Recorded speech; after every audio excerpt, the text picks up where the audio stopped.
இயேசு உங்களை நேசிக்கிறார். பிரியமானவர்களே, இந்த நாளில் ஆண்டவர் நம்மளோடு பேசும்படியாய் வேதத்திலிருந்து 2 வசனங்கள் கூட வாசித்து ஆண்டவர் நம்மளோடு பேசுகிற காரியத்தை பார்ப்போம். அது சங்கீதங்களின் புஸ்தகம் 32வது அதிகாரம் 8வது வசனம் 9வது வசனம் இப்படியாக சொல்லுகிறது: நான் உனக்கு போதித்து நீ நடக்க வேண்டிய வழியை உனக்கு காட்டுவேன், உன்மேல் என் கண்ணை வைத்து உனக்கு ஆலோசனை சொல்லுவேன். வாரினாலும் கடிவாளத்தினாலும் வாய் கட்டப்பட்டால் ஒழிய உன் கிட்ட சேராத புத்தியில்லா குதிரையைப் போலவும் கோவேறு கழுதையைப் போலும் இருக்க வேண்டாம். பிரியமானவர்களே, ஆண்டவர் இந்த இடத்தில் இந்த வசனத்தை எழுதி வைத்ததற்கு நோக்கம் பாருங்க. நான் உனக்கு போதித்து நீ நடக்க வேண்டிய வழியை உனக்கு காட்டுவேன், உன்மேல் என் கண்ணை வைத்து உனக்கு ஆலோசனை சொல்லுவேன். இப்போ அவர் தான் நமக்கு வழி. நான் உனக்கு போதிப்பேன், நீ நடக்க வேண்டிய வழியை நான் உனக்கு காட்டுவேன், உன்மேல என் கண்ணை வைத்து உனக்கு நான் ஆலோசனை சொல்லுவேன். அப்படி நான் சொல்லுவதை நீ செய்யணும் அப்படின்னா பாருங்க, வாரினாலும் கடிவாளம், குதிரையை பார்த்தோம்னா குதிரை இஷ்டத்துக்கு போகும். குதிரையினுடைய கடிவாளத்தை நம்ம எடுத்துட்டோம் அப்படின்னா மனம் போல அது ஓடும். யாரும் அதை என்ன செய்ய முடியாது, அடக்க முடியாது, பிடிக்க முடியாது, இஷ்டத்துக்கு அது செய்யும். கோவிற்கிறதையும் இப்படிதான். அதுக்கு என்ன செய்யறாங்க, கடிவாளம் போட்டு அதை சரியா நடத்த ஒரு ஒரு பிடிப்பான வைத்திருக்கிறோம் பாருங்க. அப்ப நம்ம பேச்சுக்கு என்ன செய்யும், அது அடிபணிந்து வரும். பிரியமானவர்களே, அது போல ஆண்டவருடைய சத்தத்துக்கும் அவருடைய வார்த்தைக்கும் நாம் செவி கொடுக்கும்படியாய் நமக்கு நாம் ஒரு கடிவாளத்தை போடும்படியே ஆண்டவர் விரும்புகிறார். பிரியமான, இது கோவேரி கழுதை உன் கிட்ட சேருமா அப்படின்னு சொல்றாரு. அப்ப பாருங்க, அதை காட்டிலும் மனிதனுடைய குணம் முரட்டாட்டம் உள்ளதாய் காணப்படுகிறது. பிரியமானவர்களே, இவர்கள் வணங்கா கழுத்துள்ள ஜனங்கள் அப்படின்னு சொல்றாரு. அப்ப பாருங்க, எந்த நன்மைகளை பெற்றாலும், எவ்வளவு நன்மைகளை பெற்றாலும் ஆண்டவர் என்ன செய்வோம், நம்ம மறுதளித்துக் கொண்டே தான் இருப்போம்.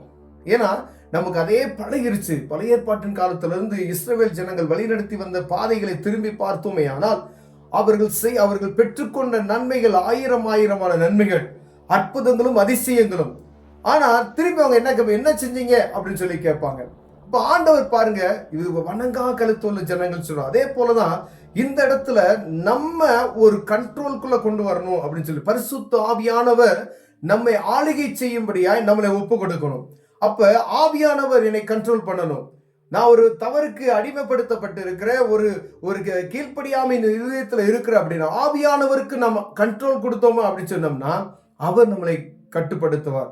கட்டுப்பாட்டின் ஆவியானவர் என்ன செய்வாரா, கண்ட்ரோல் பண்ணி நடத்துவார் என்று வேத பாடல் பாடுகிறோம் பார்த்தீங்களா. அப்ப அந்த கட்டுப்பாட்டின் ஆவியானவரை நாம் தரித்திருக்கிறோமா என்று பார்க்கும்படியாய், இப்ப பரிசுத்த ஆவியானவரை நாம் தரித்திருக்கும் பொழுது ஆண்டவர் நமக்கு சொல்லுகிற அந்த வார்த்தைகளை நாம் நிறைவேற்ற அவர் வல்லமையுள்ளவராய் இருக்கிறார். பிரியமானவர்களே, இந்த பரிசுத்த ஆவியானவருக்கு நம்ம ஒப்பு கொடுத்து அவரை தரித்து கொள்வோமே ஆனால், நான் உனக்கு போதித்து நீ நடக்க வேண்டிய வழியை நான் உனக்கு என்ன செய்வேன், காட்டுவேன். அப்பதான் உங்களுக்கு புரியும். அது வரைக்கும் நான் உனக்கு போதித்து நீ நடக்க வேண்டிய வழியை காட்டுவேன், உன்மேல் என் கண்ணை வைத்து ஆலோசனை சொல்லுவேன் அப்படின்னு சொல்றாரு பார்த்தீங்களா. அது நமக்கு புரியாது. எப்ப ஆண்டவருக்குள்ள வரமோ அவருடைய வழியை நம்ம அறிந்து கொள்வதற்கு, அவருடைய சத்தியத்தை அறிந்து கொள்வதற்கு நம்ம இடம் கொடுக்கிறோமோ பரிசுத்த ஆவியானவர் என்ன செய்வார், உங்களுக்குள்ள வருவார். அப்ப நம்மளே நாமே நமக்குள்ள இருக்கக்கூடிய எல்லா காரியங்கள், பெருமை, நமக்குள்ள என்னென்ன காரியங்கள் இருக்கோ தெரியும்.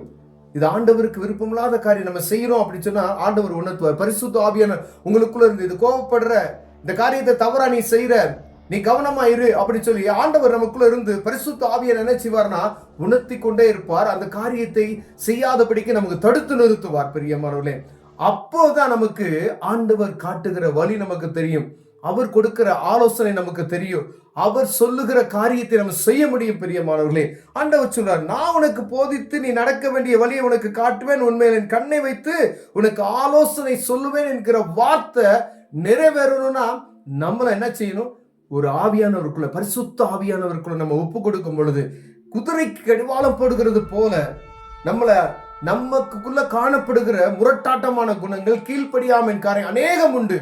ரட்சிப்பு இன்மையின் காரியமாய் ரட்சிக்கப்படாத எல்லா மனிதருக்குள்ளேயும் இந்த முரட்டாட்டமான காரியங்கள் இருக்கும். கீழ்ப்படிய மாட்டாங்க.